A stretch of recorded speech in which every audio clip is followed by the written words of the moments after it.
Assalamualaikum dan selamat sejahtera semua. Selamat datang ke channel Mak Don. Sekali lagi dengan aku Mak Don. Dan hari ini kita nak review dan discuss tentang sebuah filem yang hampir ditarik balik selepas ditayangkan dekat pawagam oleh LPF, iaitu Lelaki Harapan Dunia.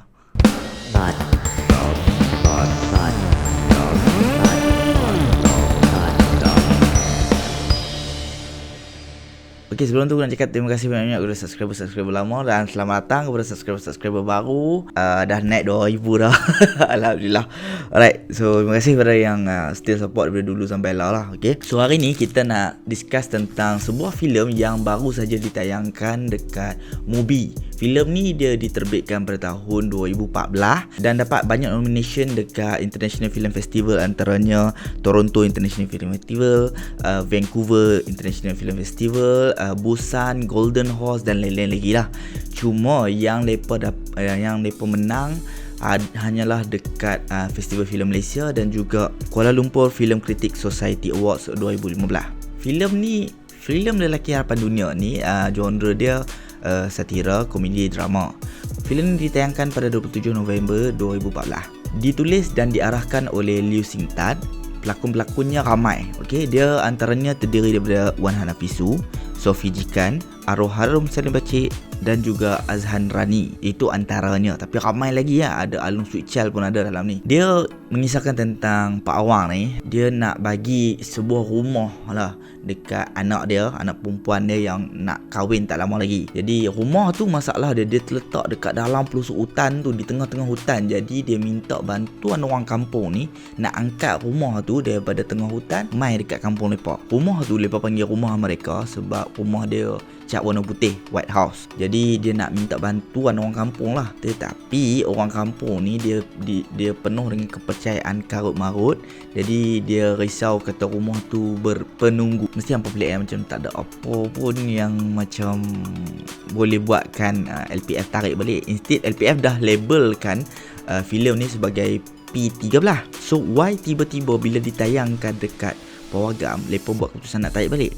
Ni semua sebab media dan juga sebab yang aku dapat tahu filem kritik lah. Mereka dah nama pun satira kan. So benda-benda macam tu dia macam nampak tak nampak je dekat lembaga penerbit filem. Sebab tu bila dia ditayangkan pada 27 November 2014, pada 7 hingga ke 8 Disember 2014, penerbit filem ni Shannon dia dapat panggilan daripada wakil LPF yang bagi tahu kata mereka nak review balik filem tu. Mereka nak minta untuk pihak LPF tengok balik dan nilai balik cerita Lelaki Harapan Dunia ni. Jadi Liu Xingtan pun upload lah dekat social media. Dia kata siapa-siapa yang tak tengok lagi boleh tolong pergi tengok cepat-cepat sebab takut ditarik balik. Pada 10 Disember pula LPF lah kali cakap kata tak ada apa-apa pun, just continue macam biasa je tayangan dekat program. Isu yang disabitkan pada awal itu iaitu filem ni dia macam menjentik isu perkauman dan juga agama. Jadi mereka tak mau benda tu katanya. Sebab tu mereka nak nilai balik benda tu betul ke ada. Takut mereka terlepas pandang. So lepas review balik, mereka kata tak ada apa, just continue macam biasa. Jadi betul ke filem ni menjentik isu perkauman dan bangsa? Sebenarnya isu yang dijentik oleh pengarah dan penulis dalam, iaitu pengarah dan penulis orang yang sama. Isu yang dijentik dalam filem ni banyak ya. Tetapi mostly adalah tentang lelaki macam ni ke yang dalam filem ni yang kita nak harapkan dekat dalam dunia kita, iaitu Malaysia. Lelaki macam ni ke harapan kita? Lelaki yang ada dalam filem ni, lelaki-lelaki yang macam mana? Lelaki-lelaki yang ditunjukkan dalam filem ni adalah lelaki-lelaki yang makan rasuah, yang mempunyai kepercayaan yang mengarut, yang mempercayai orang hanya kerana nama, dan juga mempercayai orang buta instead of fikir sendiri. Seawal 5 minit pertama, director dah tunjukkan dekat kita apa filem ni tentang apa yang dia nak sampaikan. Seawal 5 minit pertama tu lepa kompang dipalukan untuk menghalau hantu-hantu. Itu kepercayaan lepa. Sebelum lepa jumpa rumah tu, so lepa takut rumah tu penunggu, lepa kompang supaya lepa dapat halau. Lepa main kompang supaya lepa dapat halau benda-benda tu. Itu dah tunjukkan kepercayaan yang mengarut orang-orang kampung ni. So dekat 5 minit pertama pun kita dah tahu kata rumah tu akan menjadi isu utama dalam filem ni. Aku kata apa, watak utama lah dalam filem ni. So 5 minit pertama director dah highlight benda tu, cuma kita tak tahu dengan lebih mendalam lagi. So kita kena continue watching. Lepas je mereka decide untuk nak angkat rumah tu, untuk tolong Pak Awang angkat rumah tu pergi ke kampung mereka, macam-macam benda berlaku. Anak darah dekat kampung tu tiba-tiba naik bekas-bekas lebam lah, kaki kawan baik Pak Awang sendiri tiba-tiba jatuh luka. Lepas tu lembu dekat situ hilang. Unta yang didermakan oleh seorang ahli politik, Encik Juta Seri sendiri pun hilang secara tiba-tiba. So macam-macam musibah berlaku. Semua tu sebenarnya secara kebetulan, tapi disebabkan kepercayaan mengarut orang kampung, mereka ingat semua ni berlaku serentak. Banyak isu yang mereka jentik dalam filem ni, tetapi yang macam aku cakap tadi lah, yang lebih kita kena fokus adalah isu tentang lelaki harapan dunia, harapan Malaysia kita ni. Okay? Antara lelaki-lelaki macam ni ke yang menjadi tanda soal kita adalah lelaki-lelaki yang ambil rasuah. Okay, contohnya ada satu scene tu, Tok Penghulu nak cari balik unta tu. Jadi ada orang suggest kat dia suruh beli yang baru. So orang tanya berapa harga unta yang politician tu bagi. Penghulu kata 6,000. Orang pelik sebab dekat mock check tulis 100,000. So mana lagi 94,000. Jadi Tok Penghulu kata kos-kos sampingan. So dekat sini kita pun faham lah kos-kos sampingan tu apa. Nampak tak, dia highlightkan penghulu tau, bukannya dia highlightkan orang bawah saja. Dia highlightkan yang penting dulu. Sebab lepas penghulu tu kata kos-kos sampingan, orang bawah dia pula kata harga unta yang dia nak berjual tu 8,000. Awak mahal sangat.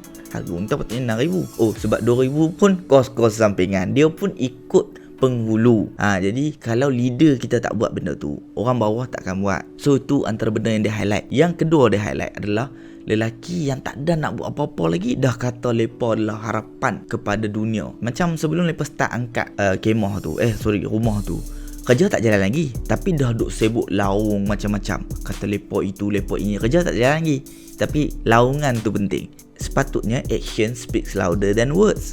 Tapi dalam kes ni dia jadi words pula speak louder than actions. Dalam filem ni juga ada seorang lelaki berbangsa Afrika yang lari, orang warga asing lah, dia lari daripada pihak berkuasa. So dia terlepas pergi kat kampung ni.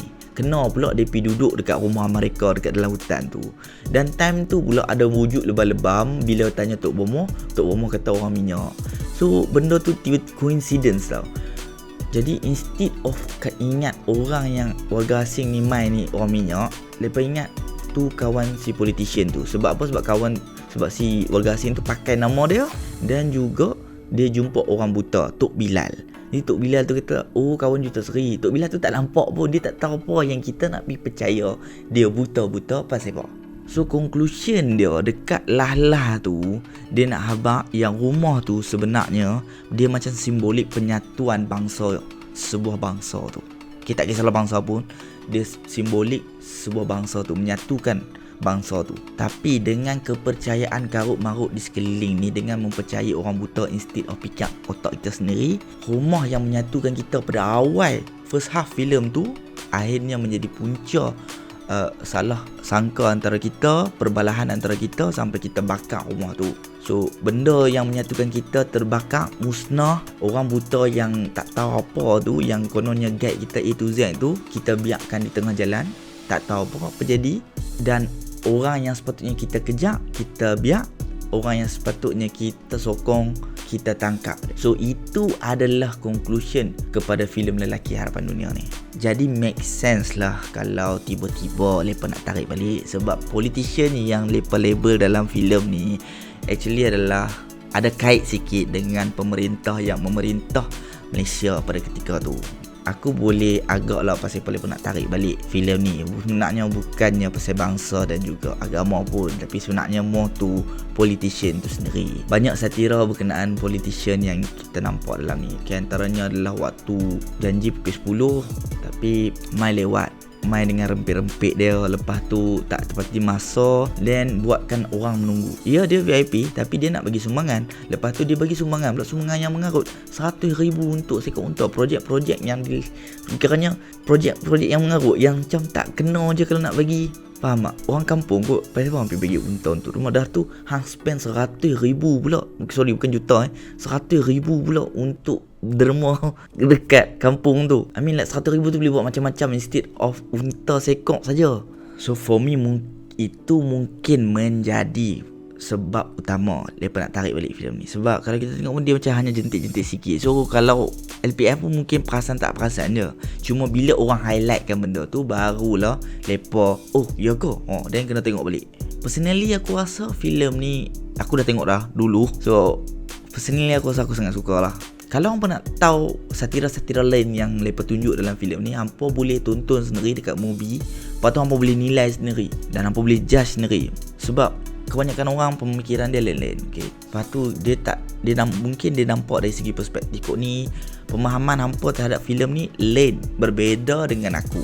Jadi kemungkinan besar. Jadi hampa tonton dulu, lepas tu hampa komen nanti dekat bawah apa pemahaman hampa, or siapa-siapa yang dah tengok, hampa komen lah apa yang hampa rasa tentang filem ni. Alright. Terima kasih banyak kepada semua. Jangan lupa kalau hampa suka dengan konten-konten yang aku buat, tekan button subscribe. Kalau tak suka, tak apa. Alright. Tak pasal. Dan kalau tak suka, janganlah tengok. Yang betul-betul tak suka tu, aku tak faham betul. Dia tak suka tapi dia tengok, lepas tu dia subscribe. You know, so weird lah. Kan? Jadi kita jumpa lagi untuk next episode. InsyaAllah.